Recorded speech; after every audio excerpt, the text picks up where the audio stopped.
Tiger Nageshwar Rao 2023 की तेलुगु भाषा की पीरियड एक्शन थ्रिलर फिल्म है, जो वामसी द्वारा लिखित और निर्देशित और अभिषेक अग्रवाल द्वारा निर्मित है। फिल्म में अनुपम खेर, जिशु सेनगुप्ता, नुपुर सेनन, रेणु देसाई, गायत्री भारद्वाज और मुरली शर्मा के साथ रवि तेजा मुख्य भूमिका में हैं। फिल्म टाइगर नागेश्वर राव की कहानी आंध्र प्रदेश के चोर टाइगर नागेश्वर राव के जीवन पर आधारित है। अब बात करते हैं इसकी कहानी की। मूवी की शुरुआत में हमें दिखाया जाता है कि अनुपम खेर, जो कि हेड ऑफ पीएम सिक्योरिटी है, कुछ खास पुलिस ऑफिसर्स को अर्जेंटली मिलने के लिए बुलाता है। उस मीटिंग में शास्त्री से पूछा जाता है कि वो टाइगर नागेश्वर राव के बारे में जो जानते हैं वो सबको बताए। वो सबको बताता है कि उसने टाइगर नागेश्वर राव की बस आवाज सुनी है, उसे किसी ने नहीं देखा है। वो वहां मीटिंग में सबको बताता है कि कैसे नागेश्वर राव ने 20 टन अनाज चलती ट्रेन से चुरा लिया। वो बताता है कि नागेश्वर राव एक ऐसा चोर है जो अपने चोरी करने की न्यूज़ पहले देता है और फिर चोरी करता है। वो एक ऐसा चोर है जो बहुत तेज दिमाग है, उसका बनाया प्लान कभी फेल नहीं होता। फिर हमें टाइगर नागेश्वर राव के कैरेक्टर को समझाने के लिए उसके बचपन से जुड़ी घटना दिखाई जाती है, जिसमें हमें बताया जाता है कि नागेश्वर राव स्टुअर्टपुरम में रहता था। स्टुअर्टपुरम एक ऐसा गांव था जहां चोर रहते थे। यालामंडा स्टुअर्टपुरम में राज करता था। वो नागेश्वर राव और उसके पिता को एक घर में चोरी डालने का टारगेट देता है। जब वो चोरी करके भाग रहे होते हैं तो नागेश्वर के पिता के पांव कोई पीछे से पकड़ लेता है और वो बस पकड़े ही जाने वाले होते हैं। अपनी पहचान को छुपाने के लिए वो अपने पिता का सर काट देता है और अपने साथ ले जाता है। ये खून उसने अपनी 8 साल की उम्र में किया होता है।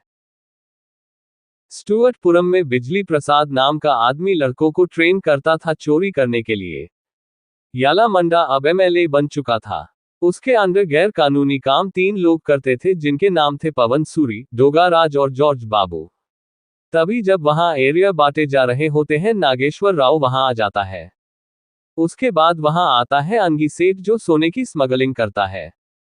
उसका सोना कस्टम वालों ने पकड़ लिया होता है, जिसको छुड़वाने की मदद मांगने वो यालामंडा के पास आया होता है।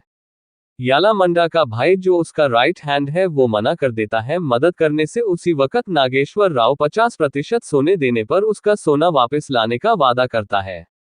जब यालामंडा का भाई उसका मजाक उड़ाता है तो वो कहता है कि अगर वो ये काम करता है तो आने वाली सारी डील्स में वो भी रहेगा, पवन सूरी, डोगा राज और जॉर्ज बाबू के अलावा।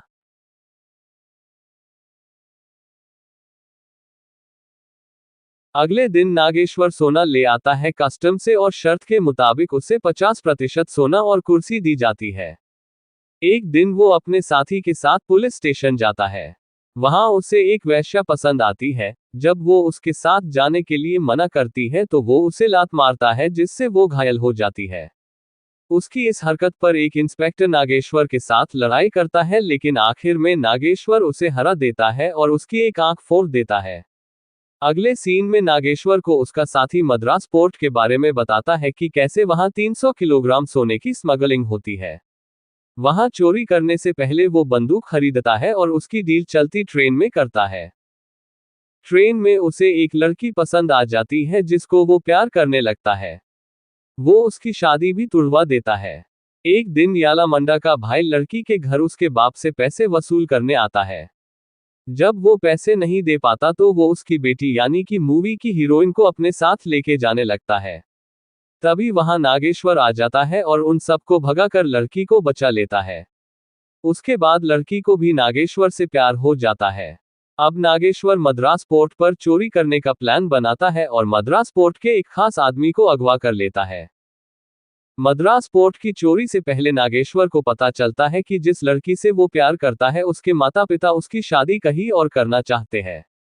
नागेश्वर अपनी प्रेमिका को वादा करता है कि वो उससे तय समय पर स्टेशन पर मिल जाएगा और वो लोग भागकर शादी कर लेंगे।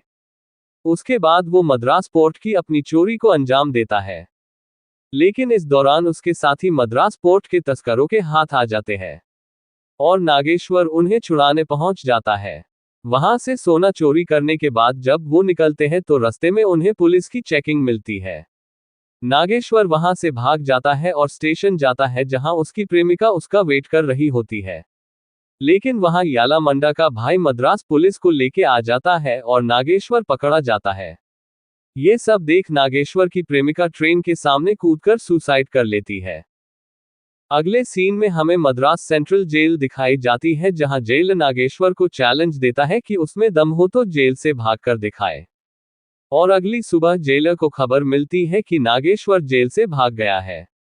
और इसी एक चीज से नागेश्वर को उसका नाम टाइगर नागेश्वर राव मिलता है, क्योंकि वो जेल की दीवार फांदना सिर्फ एक टाइगर के लिए मुमकिन था, न कि किसी इंसान के लिए। वहां से नागेश्वर निकलकर सीधे यालामंडा के अड्डे पर जाता है और एक कुल्हाड़ी से 24 लोगों के सर काट देता है। ये सब इंफॉर्मेशन ही अभी तक पुलिस के पास थी नागेश्वर राव की।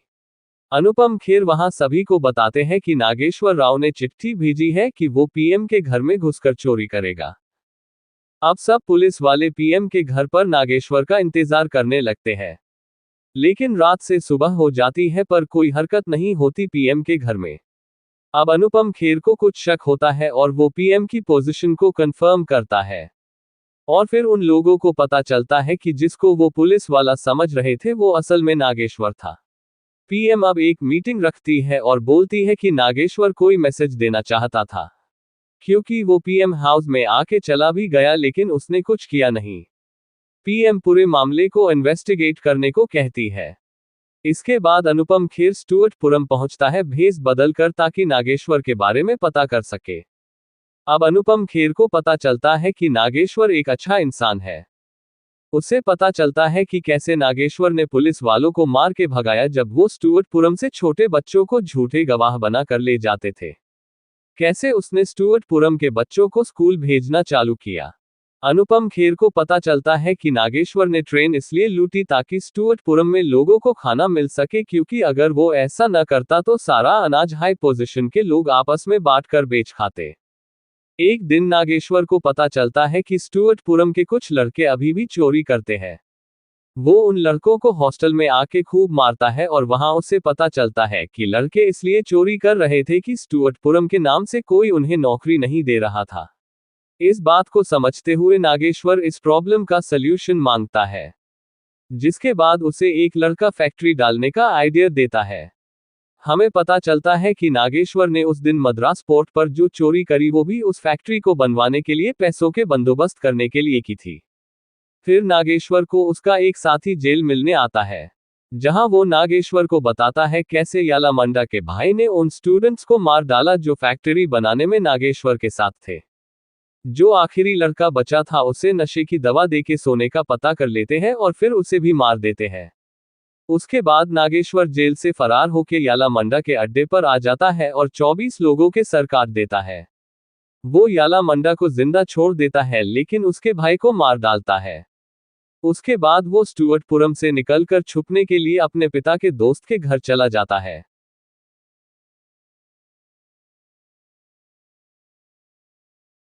अब नागेश्वर की अनुपस्थिति में यालामंडा स्टुअर्टपुरम में लोगों को परेशान करने लगता है।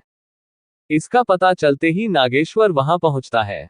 जैसे ही वहां मौजूद पुलिस नागेश्वर को गोली मारने को होती है, सब लोग यालामंडा, उसके आदमी और पुलिस पर बारूद छिड़क देते हैं, जिस वजह से उन लोगों को वहां से वापस जाना पड़ता है। फिर यालामंडा को उसका एक आदमी उस पुलिस वाले की याद दिलाता है जिसकी आंख नागेश्वर ने फोड़ी थी। हमको ये भी पता चलता है कि जो भी नागेश्वर के बारे में पुलिस को बताया गया था वो सब गलत था।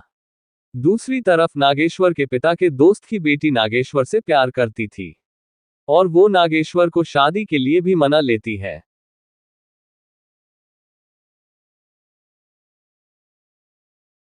फिर हमें दिखाया जाता है कि नागेश्वर की बीवी को स्टुअर्टपुरम के लोगों ने छुपा रखा होता है, जो प्रेग्नेंट होती है। पुलिस को ये पता चल जाता है और सीआई नागेश्वर की बीवी को मारने ही वाला होता है कि तभी वहां एक सोशल वर्कर आ जाती है और वो वहां की जनता को पुलिस के अगेंस्ट भड़काती है और पुलिस को बेकाबू होती भीड़ की वजह से वहां से जाना पड़ता है।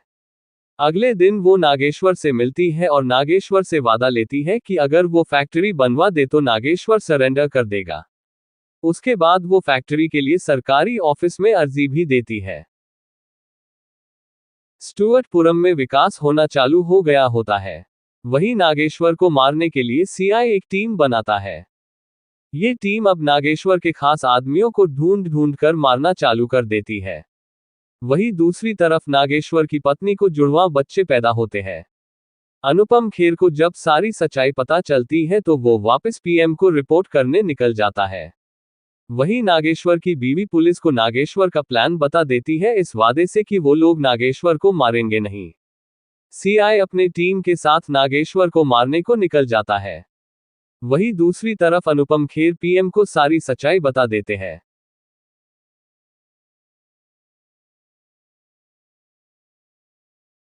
अब सीआई और उसकी टीम नागेश्वर के पीछे लग जाती है। नागेश्वर भी प्लानिंग के साथ उन पर बम से भरी गाड़ी से अटैक कर देता है और वहां से निकल जाता है। उसे बचाने वाला वही अंगी सेठ होता है जिसका उसने सोना कस्टम से छुड़वाया था। नागेश्वर जख्मी होने की वजह से याला मंडा और सीआई के हाथ लग जाता है। याला मंडा के पास कॉल आता है कि उसका एमएलए पद छीना जा रहा है और फैक्ट्री बनाने की परमिशन दे दी गई है। तब नागेश्वर उसे बताता है कि उसने पीएम से ये काम करवाया है। उसके बाद वो याला मंडा को मार देता है, लेकिन उसे काफी गोलियां लग जाती है लड़ाई के दौरान। आखिर में वो सीआई को उसी की गन से मार देता है। तभी वहां सभी गांव वाले आ जाते हैं और नागेश्वर उनके सामने दम तोड़ देता है। पोस्ट क्रेडिट सीन में हमें दिखाया जाता है कि नागेश्वर की समाधि बनाई गई है गांव में। IMDb पर इस मूवी की रेटिंग 6 की है। ओवरऑल मूवी तो अच्छी है लेकिन काफी लंबी है। ये एक एक्शन पैक फैमिली मूवी है। इसमें जो नागेश्वर के बारे में पहले झूठ दिखाना और फिर सच्चाई दिखाना मूवी को लंबा बनाता है। ये मूवी 2 घंटे 42 मिनट्स की है। एक्टिंग सभी एक्टर्स ने बहुत अच्छी करी है। थोड़े ग्राफिक्स और बेहतर किए जा सकते थे। साउथ मूवीज वैसे भी डिसअपॉइंट नहीं करती है अपने व्यूअर को। तो दोस्तों, मैं उम्मीद करता हूँ आपको ये जानकारी पसंद आई होगी। अगर आपको कहानी पसंद आई तो मेरे चैनल को लाइक एंड सब्सक्राइब करें और अपना सपोर्ट दें। मेरे चैनल पर और भी इंटरेस्टिंग मूवीज की जानकारियां आपको मिलेंगी, तो सब्सक्राइब करें और एंजॉय करें। जय श्री राम।